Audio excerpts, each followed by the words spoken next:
Welcome back, my Duelist friends. Casual Duelist, happy Friday. And this is going to be the first of our decks for November. November, of course, being my self-declared Gods month. What we're going to do all month is we're going to play cards that are on the God level. So again, this is based on level 10 being the God level. Just noticed because, like, if you look at the original Ancient Egyptian God cards, which set the precedent, that is the level that they are. And then, of course, every pantheon, every trinity that followed by the same mold. So, what we're going to go over today is going to be the Phantom Beasts. The Sacred Beasts. Phantom Beasts are something entirely different. And honestly, rather than breaking this trinity up, ever since their structure deck release, there has been more of a coalescence of the deck, meaning that it was much easier to play them with themselves. And of course, I have this little beauty from the Phantom Rage set, which is the new version of the armityle, the Chaos Phantasm. So of course, I never got to play it, so we're going to do that today. So let's get you guys a deck profile and get you guys the first of many God level decks for this month.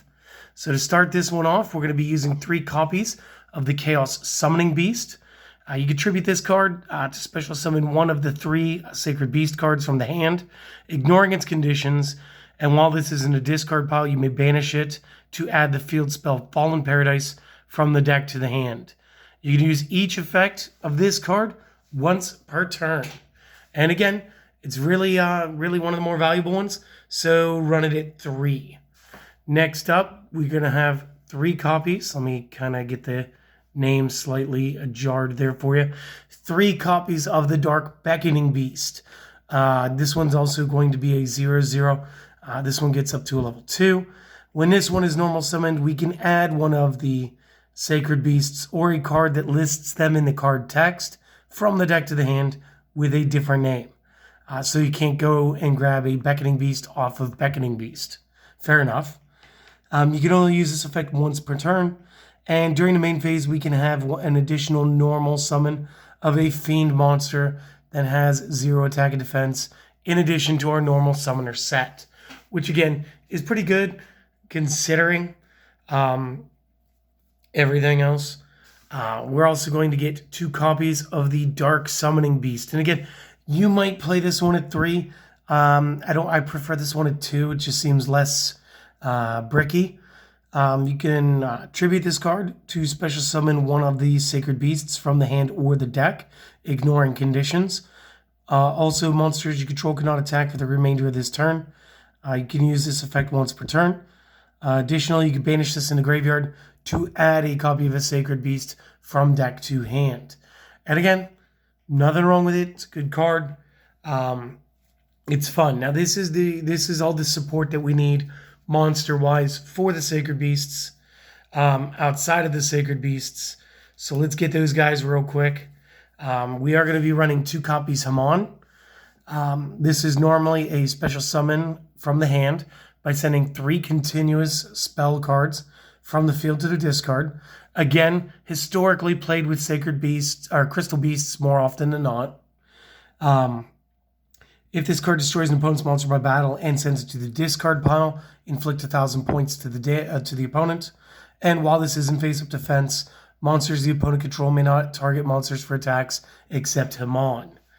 So again, very good. We do have Ravioli, Lord of Phantasms or Pastries. Again, triple tribute for a special summon, this time Fiend monsters. Every time the opponent normal summons a monster, we get to special summon 1 Phantasm token, but it cannot declare an attack. Once per turn, you contribute a monster. This card will gain attack equal to the tribute monster's original attack till the end of this turn. Again, historically, this one has been used in a lot of Fiend decks. The one that comes to mind the fastest has always been Dark World, but then Dark World progressed to a point where you really don't see this anymore. And then the last up would be Uriah, Lord of Searing Flames. And this time we're going to run just a single copy. This would be a special summon by sending 3 face-up traps from the field to the discard pile. And historically, much in the same way of the Winged Dragon of Ra back in the Battle City finals. Odeon's Trap Monster deck would find the best fit for this, unless you were using a bunch of floodgates to impair the opponent. This card will then gain 1000 attack for every continuous trap in the graveyard, so similar to Slifer, but not really. And then additionally, once per turn, you may target a set spell trap your opponent controls, destroy it, and neither player can activate spell traps in response.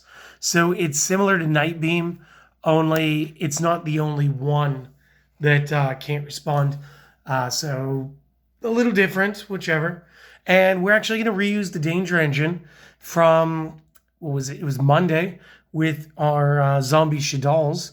We're going to use the one Chupacabra. Again, all the dangers play hide and go seek. You reveal them. Your opponent's going to try to find them. If they find them, then they discard and get an effect. If they don't find them, they special summon and you draw one card. The effect here would be to summon up a different danger from your discard. Jackalope at 1.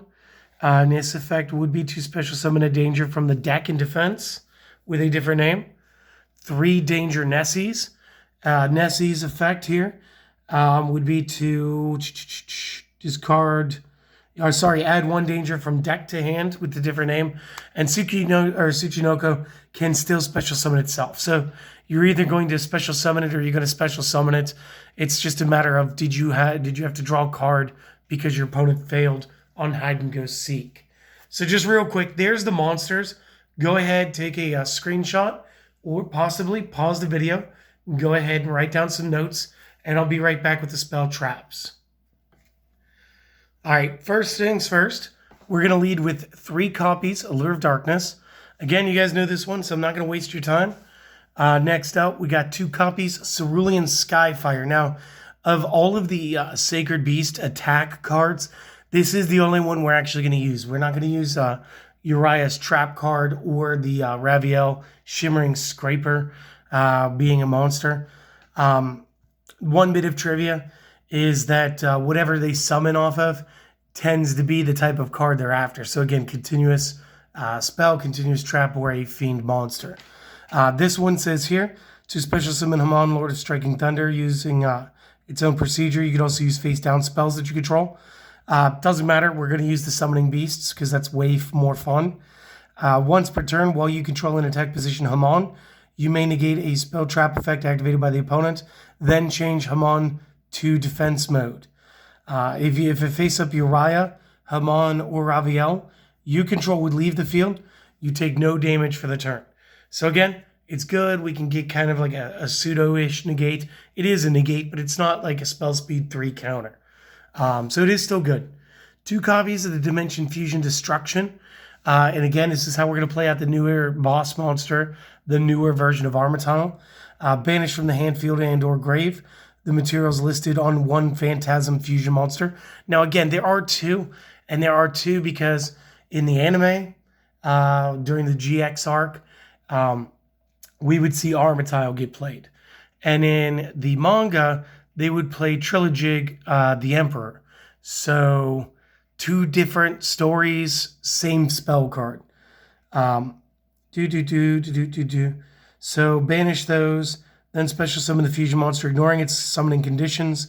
You take no battle damage from attacks involving the monster special summoned by this effect. If you control Uriah, Haman, or Raviel, your opponent may not activate cards or effects in response to this card's activation. So just by boarding a Sacred Beast, you do make this unstoppable. Next up is the field spell, 3 Fallen Paradise. The opponent cannot target either of the Sacred Beasts or Armityle in the monster zones with card effects. Also, they may not be destroyed by opponent's card effects while you control them. So again, amazing amounts of protection coming off this. If you control any one of the 4 in the monster zone, then you may choose to draw 2 cards using that effect only once per turn. So it's Pot of Greed once per turn. And I don't know if you guys have ever watched Yu-Gi-Oh, but if you haven't, Pot of Greed is a spell card that allows me to draw exactly 2 cards from my deck to my hand. Yikes. That was a meme. We're going to use 1 copy, 1 for 1. And again, this has everything to do with our Chaos Summoning Beast. Send a monster card from hand to grave to special summon a level 1 from the hand or the deck. And again, this is just supposed to get things moving. 3 copies, Opening of the Spirit Gates. When this card is activated, add one of your 3 Sacred Beast monster cards, or a monster that specifically lists one of those in the text from the deck to the hand. Once per turn, you may discard 1 card, special summon 1 Fiend monster with 0 attack and defense from the graveyard. Once per turn, if you control a level 10 monster, you can add 1 continuous spell from the graveyard to your hand. You can only use this, you can only activate 1 of these per turn. And again, this really helps us make up for the extra copies of the field spell, once you have them. And again, makes that more live. And again, just to make sure that we get the field spell so we get into drawing cards as quickly as possible, the 1 copy Terraforming. Going into the traps, we want to max out our number of Awakening of the Sacred Beasts. This card gains its effects based on the number of Uriah, Haman, or Raviel with different names that you control. So again, if I control 3 Haman, it's only going to count as 1. But if I control 2 Haman and Uriah, then it counts as 2. And they stack. So if at least 1 Sacred Beast is on my side of the field, each time the opponent normal or special summons a monster or monsters, I'll gain life point equals to the combined attack value of all of those cards. If it's 2, this is the most sought after effect in my opinion, negate the activated effects of monsters your opponent controls. So just almost a skill drain. And 3, any monsters your opponents send to your opponent's graveyard are banished instead. So again, it's going to be Dimensional Fissure for the opponent. And once per turn, if you control a level 10, you may add a continuous trap from your graveyard to your hand. We will not be needing that effect. We're just going to round this one out to 40 with 3 copies of Infinite Impermanence. Because again, this was in a Cyberstrike structure deck. You guys ought to have it by now. And again, this is just like a really fun deck. So one more time, go ahead, take the notes or the screenshots, and I'll be back with the extra deck. All right, leading our extra deck, we got to lead with our 4 fusion cards, all right? So first up, we're going to be running 2 copies of the original Armityle Chaos Phantasm. Now again, remember, if we use the Dimension Fusion spell, then we don't take battle damage involving this card, which is great because it's 0/0. But while it has to be special summoned from the extra deck by banishing the above cards that we control, or we use the spell card to do it normally, this card cannot be destroyed by battle and gains, wait for it, 10,000 attack points during my turn only. So much in the same way that I'm always using my Utopia and trying to go with the double and then the double or nothing. This guy does it, and I feel like he's just a little more complicated, but it is definitely more fun when this one resolves. Up next, we got to play the new version, Phantom of Fury. And again, this is about a year old now, so it's not that new. Still takes all 3 of the Phantom Beasts, Sacred Beasts. Oh my goodness. This card's name becomes Armityle, the Chaos Phantasm, while on the field. So again, this will gain protections for our field spell, or from it. Once per turn during the main phase, you can give control of this card to your opponent. Merry Christmas, you may have this. Once per turn during the end phase, if this card's control was changed this turn, banish all cards the current controller controls.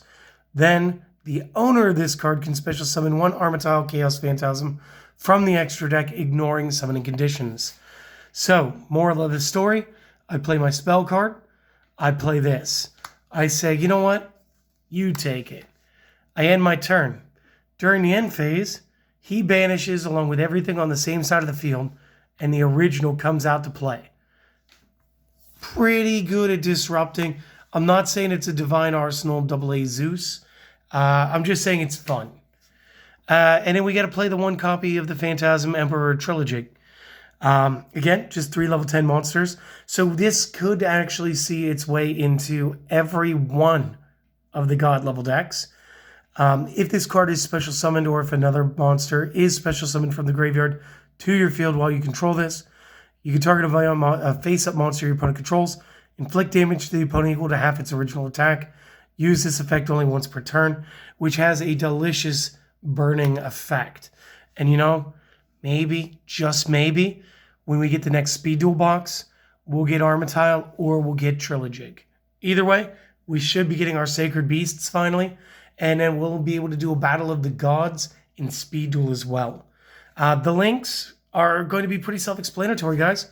So I've boarded the 1 Appaloosa for reasons, the 1 copy of Boral Sword for reasons, IP Masquerena, Cerberus, Phoenix. I got my shiny mac and cheese alt art unicorn. And then because we got some level 1s, and again, there are some plays that could be done by having one of those characters, both of those characters, and or the opening of the gates. There is a perfect like 1-turn combination that lands you on a monster and everything else. Guys, I went over that when I went over this deck the first time. So maybe just dig through the channel to find it, because I'm not going to waste too much more time here today. Just saying link Karibo for the level 1. Same thing with the Relinquished Anima because it could be fun. We used to use the Salamangreat Al Mirage to guarantee some protection / the rest of the play I was mentioning. And then nowadays I would be using Underworld Goddess of the Closed World as well. So again, this is my Sacred Beast. I don't know what you want to call it. But this is the build. So this is the first of the God decks. We may or may not do the Ancient Egyptians. There are so many other things to do this month. And I'm looking forward to trying to do all of it for you guys, all right? So for now, I'd like to thank you guys for stopping by. I hope that you guys enjoyed this. And if you did, consider supporting the channel. It's as easy as a like and a comment. Those are the 2 quickest and easiest things for you to do. And I promise you, they mean the world to me. Additionally, maybe subscribe if you haven't already. If you have, maybe just tell some friends or somebody at the card shop, or I don't know, bother somebody at work. Let them know about the channel, see if we can't grow it. The goal right now is to break 2,000 by the end of the year. I really think that you guys have got it, but we'll see. If you don't do any of those other things, though, do me one favor and try to take this one serious. I just want you guys to go out there and actively pursue having a great day. Doesn't happen by chance, only happens if you make it happen.